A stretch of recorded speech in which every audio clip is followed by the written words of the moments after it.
it's not just Canada that we focusing on. We're focusing on the world. The world is not going to take advantage of us. The world will not take advantage of us inside of the United States of America.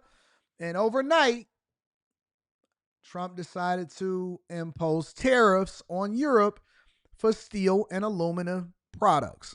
Make sure you hit a like for the algorithm, subscribe to the channel, and turn on your notifications. Let's deep dive into it, y'all. Breaking overnight, President Trump enacting sweeping new tariffs on steel and aluminum, 25%. Europeans are retaliating in a major way. And this morning, the huge concern is American consumers who are caught in the middle of all this and could soon be paying the price literally. Let's walk you through this really quick. Overnight, the president slaps 25% tariffs on all steel and aluminum imports from all countries. And just a few hours later, Europe's remarkable retaliation, $28 billion worth of tariffs they now have imposed on U.S. goods going into their countries. Bottom line, the uncertainty everyone was already feeling just got upstaged by this word. Unjustified. That is how the EU and close allies like Australia are feeling about Trump's actions right now, as U.S. markets soon open after yesterday's volatile close. Everyone is keeping a very close eye on futures, of course, and preparing for what is to come with the markets when they open very soon after President Trump's latest round of tariffs kicked in at midnight. An across the board 25% tariff on all foreign steel and aluminum coming into the United States, both metals used in the manufacturing so many things, from cars to medical devices to food cans, which means higher prices for American businesses, many of them, and also American consumers. CNN's Vanessa Yurkevich, she is here with a look at all of this. What is the impact on all this? Well, this trade war just went global. Yeah. The 25% tariffs on aluminum and steel coming into the country took effect at midnight. And as you mentioned, so many things are made with steel and aluminum. And if you just look at all the countries that we import steel and aluminum from, I mean, there they are. And that is a big, big number. Also, to point out that Now, I want y'all to realize something, that just right before Trump became president of the United States of America, one of the things that Biden was doing was trying to sell off our steel industry as though we have not given everything to every other country and owners within our countries that are from other places, so that we can ultimately shut it down and then having them basically import everything over to us. So basically, Biden, and up until this point, because Trump saved the steel industry and he saved the aluminum industry in his first term, up until this point, we've been basically selling off the United States of America. Now, of course, you're going to have a bunch of women on CNN saying, oh my God, I can't believe it. Look, we import steel for everything. Guess what happens? We bolster our own workers, our own steel mills, our own small towns.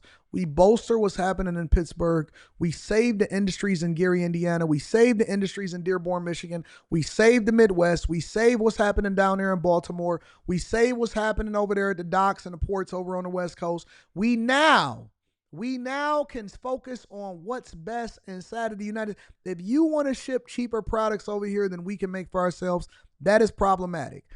Our products need to be serviced by our people here in the United States of America. Why is that such a difficult concept for y'all to get? Why is this such a difficult concept for you to get? We have our own industries. We don't have to depend on other people outside of the United States of America. We only do this because we've been subsidizing our lifestyle and giving away our own dollars in our own industries for a long time. Now, I don't mind having partnerships with people outside of the United States of America, but that's in addition to what we already have going on. If we can't meet the expectations by scaling up and doing it ourselves, then we will get extra from you. But absolutely, positively, that would be like if I have a job opening, right? And I have the ability to keep the money, the job, the resources in my own community within the bag chasers, right? And I say, I go to the bag chasers first, or I go outside of the bag chasers and I say, you know what? I'm going to get this person. I'm going to get this person. I'm going to get this person. Now, I have more than capable people within my own community, but it would almost be like treason for me to seek out outside resources before I exhaust everything within my own social circle. Y'all said that we need to keep resources within our own neighborhoods, right? But you can't wait to run over there to Aldi. Aldi is not even from here, but they got cheaper prices. Is everything that's cheaper better? That's why y'all homes is falling apart. You always want to go outside of the United States of America for something. No, I'm cool. I'm cool. I only want what's here. I only want what's here first. Now, after I exhaust all of the resources, or after I have the stuff that's here first, then I will consider other things outside from other countries. But if it's not made here in the United States of America, I'm always going to seek the person that's in my own community. I don't want an international person to come in and do all of the building and the excavating and all of the stuff in my homes. No, I'm going to go and get the person that's local to my community. I'm getting my neighbor. Oh, wait a minute. You build decks? I needed a deck. The person that's building the decks for my home is the same person that's the coach, or not a coach, I'm sorry. He's one of the parents, him and his wife, they're the parents of my daughter's sparring partner in Taekwondo. My daughter's sparring partner in Taekwondo, their parents are the ones that own the deck company that lives up the street from us that is going to be doing the decks for all of our houses. Why would I go to somebody else that I don't even know when I can talk to the person that actually does a phenomenal job right here inside of the United States of America? Everybody got to pay. Everybody got to pay to do business inside of the United States now. Prices of those steel and aluminum imports will rise, and that'll have an impact on U.S. steel and aluminum prices. Already in the past 2 months, steel up 30%, aluminum up 15%. And this is critical, obviously, for American consumers because, as you mentioned, cars, appliances, medical devices are going to see the impact of these tariffs eventually. We heard from Commerce Secretary Howard Lutnick last night. He talked about what he thought tariffs meant for the economy. Take a listen. Will these policies be worth it if they lead to a recession, even a short-term recession? These policies are the most important thing America has ever had. So I wish we was on After Hours right now, because I would tell Kevin Jackson to suck something.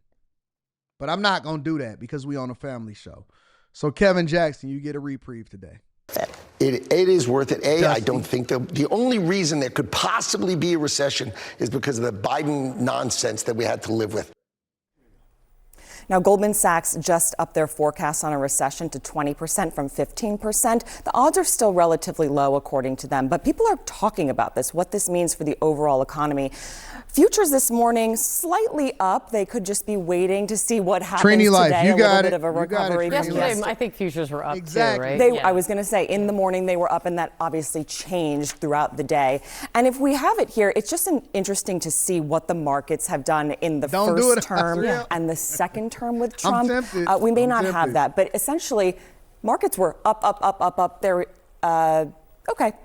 Markets were up for the first term. You can see it right down there on the left-hand side of your screen. Markets have turned down just in the first 6 weeks of his second term. Obviously, many more years to go, but it just shows the really big difference in what is happening in the first couple weeks of his administration. We will wait to see what happens at the opening bell. So much can change in so little time. The EU, as we know, just reciprocated against us $28 billion worth of goods now taxed because of these aluminum and steel tariffs. CNN's Matt Egan is joining me now. What does the latest round of tariffs really mean to Americans? Because you don't feel it immediately, but Wall Street generally gives you some sense. You do get hit there first. That's true. I mean, look, Sarah, another day, another tariff hike from the president. The goal here is to try to level the playing field in global trade. The problem, though, is that some experts are warning it could backfire because steel and aluminum are critical inputs, right? They are used to make everything from medical devices and cans, appliances, infrastructure. If we ever have a war, for example, let's just say hypothetically we ever had a war. One of the things that is critical in a war, and I'm not saying nor am I wishing this on anybody, but In order for you to also have the backbone to have a conversation of having war, for example, you have to have the critical resources and the infrastructure to support such things. A lot of people are only familiar with the fighting that happened in World War I and World War II, but they're not familiar with the fact that we transformed our factories into basically the manufacturing that needed to make the things that we needed in order to engage in these things. They don't have that conversation. We need the steel. We need the aluminum. We need all of that. We cannot be dependent on outside resources for our own survival. You cannot. You have to be self-sustaining. You have to be self-sustaining. Structure, power lines, and the big one, cars. Remember, cars, they have they have a lot of steel and aluminum in them, right? And car prices, they're already basically at record highs. So it's hard to see how making a key input more expensive with this 25% tariff is going to help things here. Some experts are warning that, yes, this could backfire on not just consumers, but also on workers. I talked to Ken Smetters. He's a professor at Wharton, where the president went to school, and he said this is not going to help manufacturing. It Absolutely will hurt manufacturing. Even Alcoa, one of the biggest aluminum makers in the United States, has warned that these tariffs could kill 100,000 American jobs. There's also the risk that it ignites a global trade war. The U.S. imports a lot of steel and aluminum each year, a lot of it from Canada, but also Mexico, China, the UAE, Brazil, South Korea. Now these countries have to decide how are they going to respond. The European Union, not wasting any time here, they immediately announced retaliatory tariffs on items that are made in America. So let's go into exactly what they said, because there's no need to relying on CNN and their opinion. Let's go into exactly what the EU's retaliation was and what they said. Good morning. The trade relations between the European Union and the United States are the biggest in the world. They have brought prosperity and security to millions of people, and trade has created millions of good jobs on both sides of the Atlantic. As of this morning, the United States is applying a 25% tariff on imports of steel and aluminum. We deeply regret this measure. Tariffs are... Why do you think that they deeply regret it? Why would they deeply regret it? You know why they deeply regret it? Because, see, we don't sit there and complain about the fact that they don't embrace the majority of the products that we make inside of the United States of America. The only way that United States of America is thriving, I'm going to be very, very clear with y'all. Very clear. The only reason why we are awesome and why we grew to be awesome is because we pioneered most of the industries that the world now adopts. And then they took it and did it cheaper than us so that they can sell it back to us and then make us a financing nation. The only reason that we've thrived this long is because we purchase our own products. We don't get to sell to the world at the rate that the world sells to us. And so now that we're saying, okay, well, listen, we still got the biggest consumers. We still got all of the money. We still run up all of the bags. And so what we're going to do is we're going to make sure that we make America great again by supporting our own industries and allowing for our steel manufacturers to grow. Because I'm telling you, listen, go to Gary, Indiana, and go and look at U.S. Steel inside of Gary, Indiana, and then go and look at all of the neighborhoods. Go and look at the churches. Go and look at it. I've been there. Go to Pittsburgh. Go to Dearborn, Michigan. Go and look at these cities and look at what happens when an industry completely leaves, but we still have capacity. We have huge plants. We have huge manufacturing. We've made huge investments, but we have to sell it at a discount to compete against the world and selling our own products to our own manufacturers here inside of the United States of America, and they don't pass the savings on to the consumers. You know what they say? Oh, we got legacy costs. You know what legacy costs are? Those are the costs of what they paying from yesteryear because we became a financing nation. So, for example, they got to pay pensions. Even though they don't offer pensions anymore, they promise pensions to previous generations. So they have legacy costs that they have to account for that then feeds into what eats into the profitability of most of these countries or most of these companies. They don't pass the savings on to the consumers. Y'all want to sit here and complain about CEO pay and executive pay and all of this? Well, one of the reasons why they make so much money is because they increase the stock price, or they increase the impact or the profitability of the company, which means they have no incentive to pass the savings over to the consumer. But if we then bolster our own industries and we allow for these towns to create jobs, what do you think that happens to they don't want tariffs because they don't want to have to compete with companies that's already inside of America to sell to Americans. Of course they're going to be aggravated by it. Taxes. They are bad for business and worse for consumers. They are disrupting supply chains. They bring uncertainty for the economy. Jobs are at stake, prices up. Nobody needs that on both sides, neither in the European Union nor in the United States.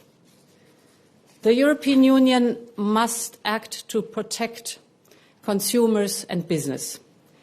The countermeasures we take today are strong but proportionate. As the United States are applying tariffs worth $28 billion, we are responding with countermeasures worth 26 billion euros. This matches the economic scope of the tariffs of the United States. Cool. Our countermeasures will be introduced in 2 steps, starting with April 1st. Look at the traders. Simp, son husband, bottom, pillow biter. We got a pillow biter in the chat, y'all. All of the people that are traders, even if you disagree with the Trump administration, we don't root for other countries against our own. All of these people that are trading, we gonna call them pillow biters. Shout out to Jason Pillow Biter in the building. And fully in place as of April 13th. In the meantime, we will always Shout out remain. To, Sam Aiden, another pillow biter in the chat. Look, he got a cartoon. He not even old enough to be here. He had to change his settings on his computer in order to be here. Look at his avatar. This is not even a grown man, y'all. This is a child that's supposed to be in school right now. Sam, go to school. Go to school, Sam. Open to negotiations.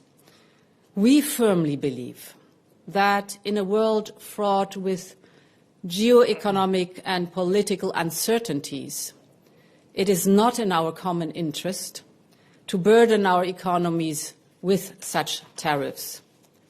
We are ready to engage in a meaningful dialogue. I have entrusted Trade Commissioner Maroš Šefčovič to resume his talks to explore better solutions with the United States.